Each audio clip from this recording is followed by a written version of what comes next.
কিছুদিন আগে আমি কোর্টে দেখলাম একটা মেয়ে তার মা বাবার বিরুদ্ধে মামলা করতে আসছে, ইংলিশ মিডিয়ামের মেয়ে। আমার মা বাবা আমাকে স্বাধীনতা দেয় না। ওই দিন একটা কোর্টের একজন বিচারপতি আমাকে বলছিলেন, আমার ছেলেকে রাতের 12টা বাজে আমি ছেলের রুমে ঢুকলাম, দরজা খুলে ঢুকলাম, আমার ছেলে আমাকে ধমক দিয়ে বলে, তোমার এত বড় সাহস, তুমি আমি অনুমতি নিয়ে আমার ঘরে কেন ঢুকেছো?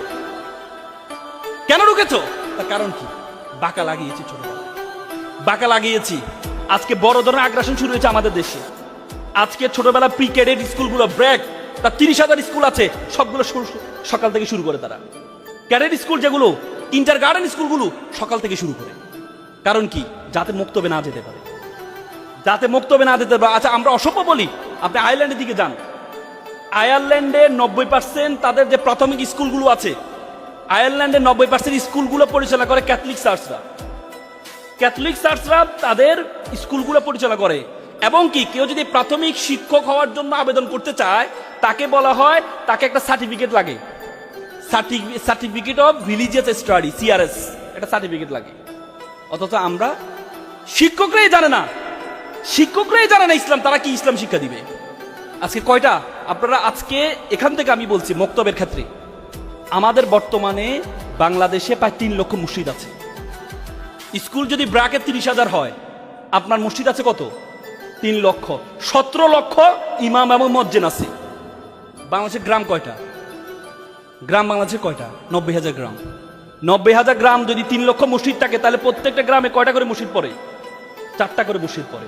প্রত্যেকটা মসজিদে আপনি মুক্তব চালু করেন, তাহলে একটা শিশু আপনার মুক্তবের কোরআন হাদিসের বাইরে যাবে না। একটা শিশু আপনার কোন হাদিসের বাইরে যাবে না। প্রত্যেকটা মসজিদ হবে। আমার রাসূল কি শিখিয়েছেন? রাসূল আমাদের আসাবে কি সুপ্পা মসজিদে নববীতে ছিল। আমার গিয়েছিল, আমি দেখেছি মসজিদে নববীতে ছিল। সে মসজিদে নববীতে কি শিখিয়েছেন? সেটা তো পৃথিবীর ইতিহাসে প্রথম, ইসলামের ইতিহাসে প্রথম মুক্তব, প্রথম মাদ্রাসা সেটা।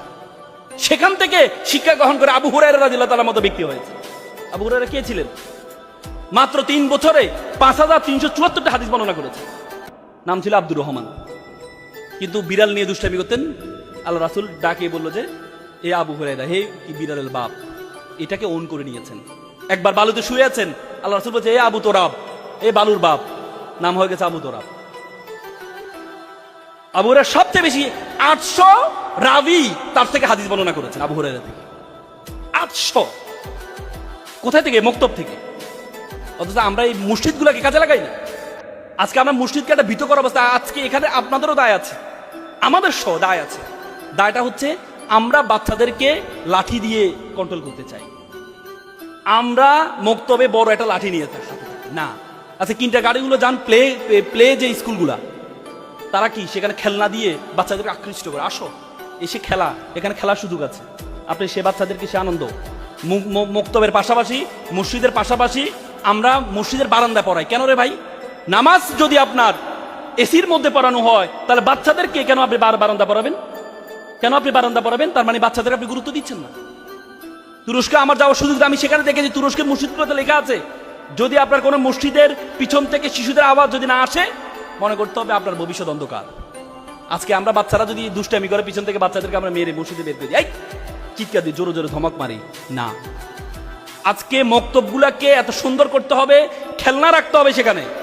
বাচ্চারা শুরুতে সকালে এসে খেলাধুলা করবে, সকালে এসে খেলাধুলা করবে, তারপরে তাকে মক্তবে কোরআন পড়ানো হবে, তাকে হাদিস পড়ানো হবে।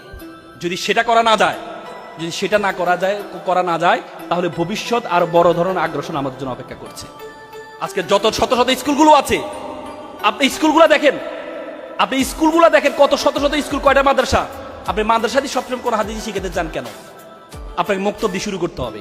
প্রত্যেকটা গ্রামে যদি 4টা মসজিদ থাকে, 4টা থেকে আজকে দেখেন আপনি প্রি ক্যাডেট স্কুল যেগুলো আছে, ইংলিশ মিডিয়াম স্কুলগুলো আছে, ব্রাক আছে, তারা প্রত্যেকটা ঘরে ঘরে যায়, তাদেরকে গুরুত্ব শেখায়। আসো তোমরা আমার স্কুলে ভর্তি হও। কেন? কোনো ইমামকে আপনি দেখেছেন, কোন মুয়াজ্জিনকে আপনি দেখেছেন ঘরে ঘরে যেতে, যে আসেন আপনার ছেলেকে মুক্তবে পড়ান, যেতে দেখেছেন? না। আমরা মনে করি আমরা বসে থাকবো, সবাই আসবে না। এটা কাউমি মাদ্রাসা না। আপনি বসে থাকবেন, সবাই আপনার কাছে আসবে। আপনাকে যেতে হবে। যদি শিশুদের ভবিষ্যৎকে ভালো করতে হয়, তাহলে আমাদেরকে যেতে হবে, প্রত্যেককে, আমি ইনক্লুডিং মি, যেতে হবে, গিয়ে গুরুত্ব বুঝাইতে হবে, মা বাবাকে বুঝাইতে হবে। মনে রাখবেন, কোন মসজিদের ইমাম, আজকে বাংলাদেশে বৃদ্ধাশ্রম বেড়ে যাচ্ছে, কোন মসজিদের ইমামের মা বাবা বৃদ্ধাশ্রমে নেই। তা আপনাকে বুঝাইতে হবে কোন মাওলানার মা বাবা বৃদ্ধাশ্রমে নেই। আপনাকে বুঝাইতে হবে আপনি যদি সন্তানকে শুরুতে কোরআন হাদিস শিক্ষা না দেন, শুরুতে কোরআন হাদিস শিক্ষা না দেন, তাহলে আপনার জন্য বৃদ্ধাশ্রম অপেক্ষা করছে। সে মোটিভেশন দেন আপনি, গিয়ে গিয়ে প্রত্যেকটা ঘরে ঘরে যান, গিয়ে তাদেরকে মুক্তমুখী করেন আপনি। আপনারা বলে আমরা অর্থের সংকটে দিয়ে থাকি, অর্থের সংকটে দিয়ে তাকাবেন না। অর্থের সংকট আল্লাহ ব্যবস্থা করে দিবে আপনাদেরকে। অনেক বিত্তমান লোক আছে, আপনারা শুধু উদ্যোগ গ্রহণ করেন, আপনারা শুধু উদ্যোগ গ্রহণ করেন।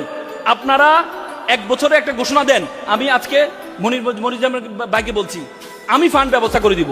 উনি যদি এমন একটা ঘোষণা দেয় যে আগামী এক বছর যারা মুক্তব থেকে কোরআন হাদিস শিখবা তাদের জন্য একটা সাইকেল দেওয়া হবে, আমি সেই ফান্ড ব্যবস্থা করে দিব। যদি মনির ভাই সেই উদ্যোগ গ্রহণ করে, কোনো সমস্যা হবে না, আপনি সেই উদ্যোগটা গ্রহণ করেন। যদি সেটি না করতে পারেন, তাহলে আগামীর বাংলাদেশ আপনি ইসলামের বাংলাদেশ পাবেন না। আগামীর বাংলাদেশ আপনি ইসলামের বাংলাদেশ পাবেন না। বড় ধরনের ষড়যন্ত্র শুরু হয়েছে আমাদের ইসলামের বিরুদ্ধে, মিডিয়া আগ্রাসনের সাথে বড় ধরনের ষড়যন্ত্র শুরু হয়েছে। এই যুবককে ধ্বংস করে তারা দুইটা পলিসি গ্রহণ করে, এক হচ্ছে কাটা দিয়ে কাটা ফোয়া, ইসলাম দিয়ে ইসলামকে ধ্বংস করা, ইসলাম দিয়ে ইসলামকে ধ্বংস করা। আরেকটি হচ্ছে যুব সমাজের নৈতিকতা নষ্ট করে দিতে হবে। নৈতিকতা নষ্ট করার জন্য ইন্টারনেটকে অ্যাভেলেবেল করে দিতে হবে। তারা আমাদের হাতে ইন্টারনেটকে অ্যাভেলেবেল করে দিয়েছে। কেউ যদি ইন্টারনেটে পর্নোগ্রাফিতে আসক্ত থাকে, সে কখনো কোরআন হাদিস পড়বে না। আপনি দেখেন পর্নোগ্রাফির পর্ন যতগুলো সাইট আছে, সবচেয়ে বেশি সাইডে সবচেয়ে বেশি ব্রাউজিং করা হচ্ছে মুসলিম রাষ্ট্রগুলো। তার মধ্যে প্রথম হচ্ছে পাকিস্তান, দ্বিতীয় হচ্ছে বাংলাদেশ। পর্নোগ্রাফির সাইটগুলোতে ব্রাউজিং এর ক্ষেত্রে তার মানে তাদের যে পলিসি যে এদের নৈতিকতা ধ্বংস করে দিতে হবে।